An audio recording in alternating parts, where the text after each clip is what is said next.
Hello, my name is Andrew Larson, and this is my presentation for the Autism Forum, Emotional Self-Regulation Strategies for Students with Autism.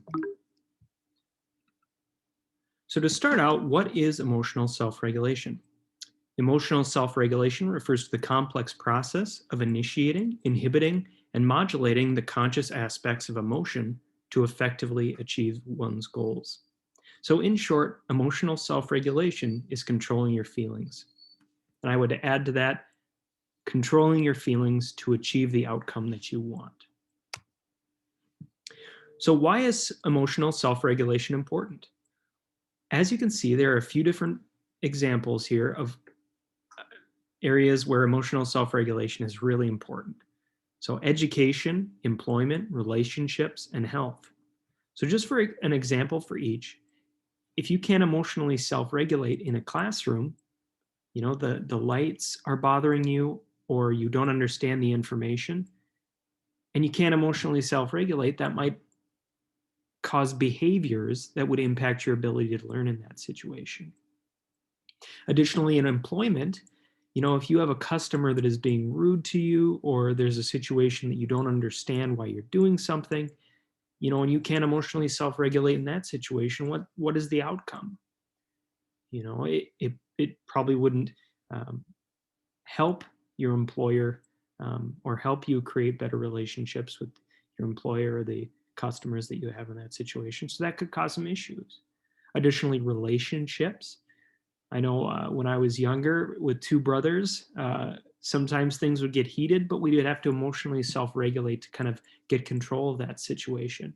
But if you weren't able to do that, how would that impact your relationships with your parents, family members, or peers? It definitely would, and it could cause some strains on those relationships. And lastly, health.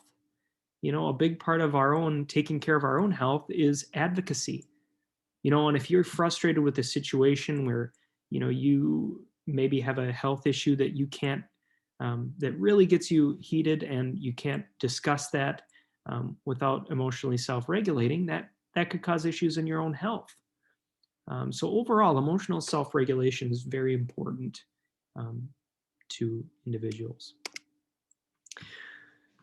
So emotional functioning in individuals with autism.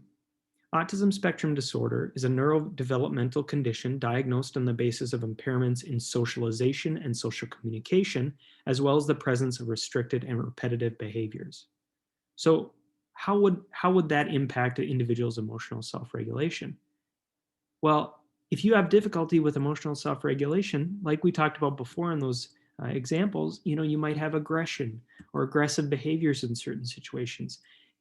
Anxiety, if you have anxiety, how is that going to reflect in a certain situation if you can't emotionally self-regulate, in addition to other challenging behaviors? So emotional self-regulation strategies for students with autism. An emotional self-regulation intervention would include usually 4 components. That would be goal setting, self-management, self-monitoring, and self-evaluation. So what are the examples of these skills that we want to teach in a self-regulation intervention? Well, goal setting is, let's just use math homework for an example. Math homework can make you upset. So you set a goal. You say, okay, I'm going to get through this class without getting upset about my math homework or without being anxious about my math homework. Self-management. You say, okay, I know that math homework can kind of get me frustrated. How am I going to change that situation and really control or emotionally self-regulate in that situation? I'm going to ask for help. So something causes an issue, you ask for help. Self-monitoring. Say you are working on that math homework and you notice yourself getting frustrated and anxious. Teaching the individual with autism to say, okay, I realize this is causing an issue for me. I'm going to go ask the teacher for help, or I'm going to go take a break. I'm going to take a few deep breaths, teaching those emotional self-regulation strategies and kind of monitoring what causes the issue and how am I going to fix it. And lastly, self-evaluation. So, kind of teaching the students to say, okay, like, let's look back at this situation where you had an aggressive behavior. What caused it? Okay, I noticed that this math homework was really causing me a lot of stress and anxiety, and it was making me angry that I don't understand this, and that caused a behavior. So how are we going to correct that behavior in the future? We're going to ask for help. So kind of evaluating the situation, what happened, and then saying, okay, this is how we're going to do it in the future to prevent that.